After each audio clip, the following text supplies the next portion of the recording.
تو آج کی ایک مناسبت یہ ہے. دوسری مناسبت یہ ہے کہ سورہ بقرہ کی ابتدائی آیتوں کو جو ہے پہنچانے کے لیے رسول اللہ نے کسی کو دیا کہ جاؤ مکے میں حج کا سیزن ہے، وہاں پر جا کر یہ پڑھ کے سنانا ہے. بہت خوش ہوئے، فوراً آگے ہی چلے تھے کہ حکم خدا آیا کہ یہ کام آپ کو کرنا ہے یا اس کو کرنا ہے جو آپ میں سے ہو. اب رسول اللہ تو بھیج چکے تھے. اب جب یہ حکم آیا تو رسول اللہ نے اپنا ناخہ دیا.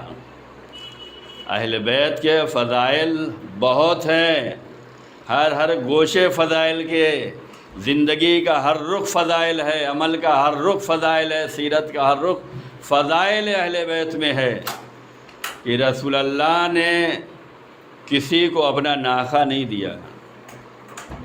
لیکن مولا علی کے لیے رسول اللہ نے اپنا ناخہ دیا اور اپنے معتبر ترین صحابی جابر عبداللہ انصاری کو ہمراہ کیا اور مولا علی سے کہا کہ جلدی سے جائیے اور جن کو ہم نے پہلے بھیجا تھا ان سے یہ آیتیں لے لو، انہیں واپس کر دو اور یہ حکم خدا سنا دینا کہ یہ کام ہم کرنے جا رہے ہیں. چنانچہ مولا علی اور صحابی رسول جلدی راستے میں پہنچے اور ان سے کہا کہ بھائی آپ کو معزول کر دیا گیا ہے، آپ کو سسپینڈ کر دیا گیا، یہ کام ہمیں کرنا ہے، یہ آیتیں ہم پہنچائیں گے. انہوں نے کہا رسول اللہ نے تو ہمیں بھیجا تھا، یہ کیا ہو گیا؟ اب وہ رسول کی بارگاہ میں پہنچنے کے بعد آئے، یا رسول اللہ یہ کیا آپ نے کر دیا؟ رسول اللہ کے جملوں پہ قربان، رسول نے فرمایا یہ میں نے نہیں کیا ہے، یہ خدا نے کرایا ہے، ہم تو ذریعہ ہیں. 9 ہجری کا یہ واقعہ، 11 ہجری میں رسول اللہ جا رہے ہیں. یہ جاتے جاتے بھی امت کو میسج یہی مل رہا ہے کہ اگر دین کا کام کوئی صحیح طریقے سے کر سکتا ہے، اگر ہمارے بعد کوئی صحیح رہنمائی کر سکتا ہے تو غیروں کو نہ دیکھنا، علی کو دیکھ لینا. اور یہ ہم نے نہیں معزول کیا، یہ اللہ کا حکم تھا جس پہ ہم نے عمل کیا ہے. اور اس کے بعد مولا علی جو ہے پہنچے منا کے میدان میں، حاجیوں کے مجمع میں، کفار و مشرکین بھی جہاں تھے. صبح و شام اسی آیت کریمہ کی، سورہ برات کی تبلیغ کی ہے، پڑھ کے سنایا ہے، کئی روز تک سنایا. مولا علی کو رسول اللہ کتنا چاہتے تھے کہ ملتا ہے کہ جب مولا مکے میں تھے، یہ سورہ برات کی تبلیغ کے لیے گئے تو رسول اللہ مدینے میں اداس رہنے لگے.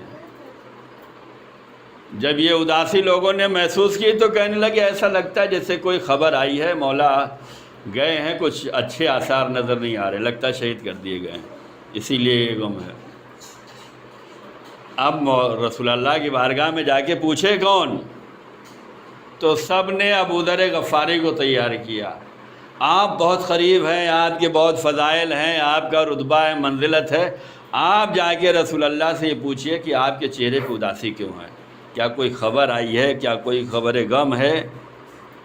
انہوں نے آگے پوچھا کہ لوگ یہ پوچھنا چاہتے ہیں کہ آپ کے چہرے پہ اداسی کیوں ہے، کیا کوئی بری خبر آئی ہے مکے سے؟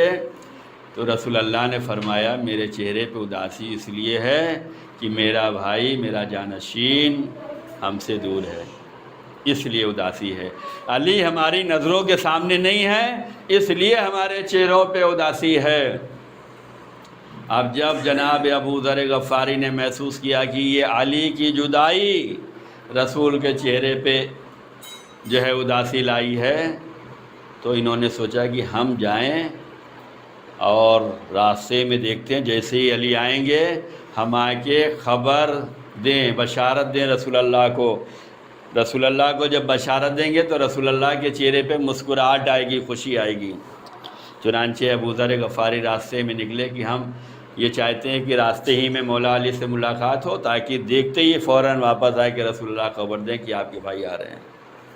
اور وہ نکلے اور راستے میں جو ہے مولا علی سے ملاقات ہوئی. مولا علی تبلیغ کر کے سورہ برات کی واپس آ رہے تھے جناب ابو ذر غفاری نے مولا علی سے کہا کہ آقا و مولا ایک گزارش کرنا چاہتا ہوں، آپ اپنی سواری تھوڑا دھیرے رکھیں تاکہ میں تیز رفتاری کے ساتھ یہاں سے واپس جاؤں اور سب سے پہلے یہ بشارت دو کہ مولا علی آ رہے ہیں۔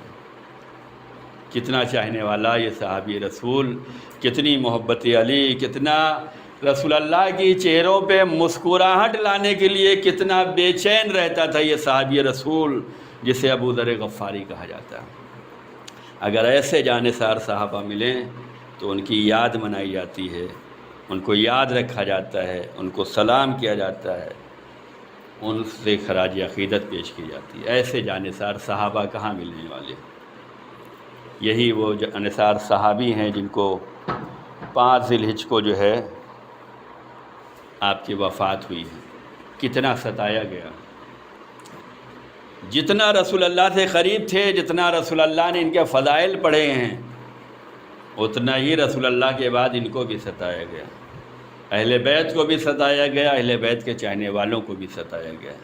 یہ سلسلہ جاری ساری ہے، لیکن جو لوگ اہل بیت کے چاہنے والے ہیں وہ اس در سے وابستہ ہیں اور وابستہ رہیں گے، اس لیے کہ مصیبتیں آتی جاتی رہتی ہیں، حالات اچھے برے آتے جاتے رہتے ہیں، لیکن صراط مستقیم پہ ثابت قدمی چاہیے، اہل بیت کی راہ پہ ثابت قدمی چاہیے۔ یہ 1 منٹ اور 1 سیکنڈ، 1 لمحے کے لیے بھی یہ چھوٹنے نہ پائے، اس سے ہم ہٹنے نہ پائیں۔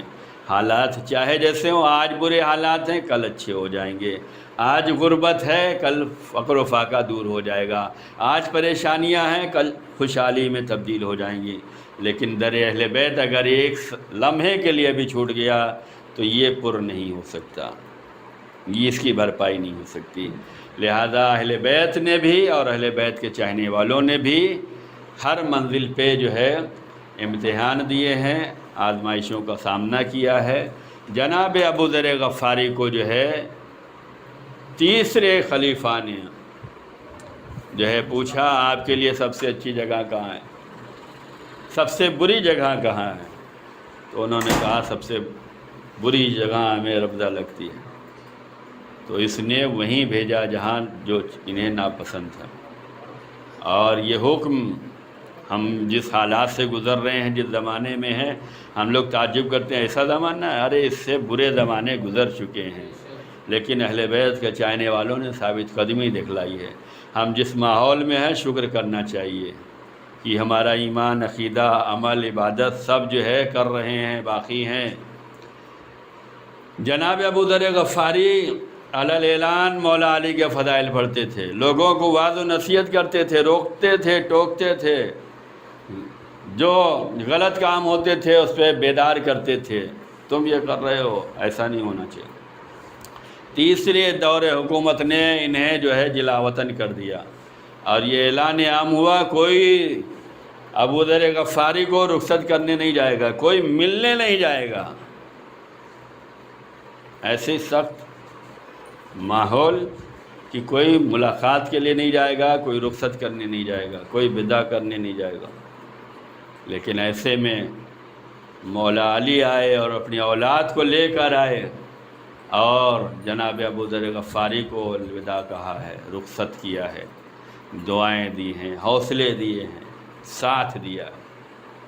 اہل بیت کی راہ پہ چلو تو وہ ساتھ دیں گے، زمانہ چاہے جیسا ہو، اہل بیت اگر کسی کا ساتھ دے دیں تو اسے کوئی مشکل نہیں لگتی، اس لیے کہ اس کے سامنے ہدف، مقصد اہل بیت ہوتے ہیں۔ جہاں پہ اہل بیت ہوں مشکلیں آسان لگتی ہیں۔ ابراہیم آگ میں جا رہے ہیں، یہ آگ میں جانا ان کے لیے مشکل نہیں لگ رہا تھا، کیوں؟ محبت خدا تھی، امید بر خدا تھی، آگ جلا نہ سکی۔ جناب ابو ذر غفاری مدینہ چھوڑ رہے ہیں لیکن محبت اہل بیت دل میں ہے، کوئی رنج اور کوئی غم نہیں تھا۔ تو یہ 2 چیزیں ہمیں اپنا لینی چاہیے، محبت خدا اور محبت اہل بیت، راہ خدا اور راہ اہل بیت۔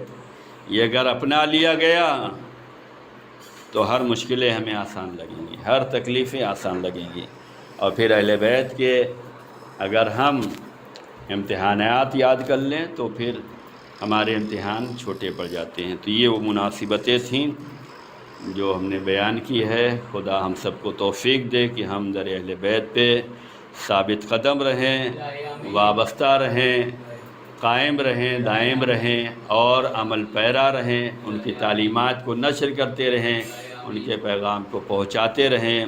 مومنین کے درمیان اتحاد و اتفاق کی دولت پروردگار نصیب فرما۔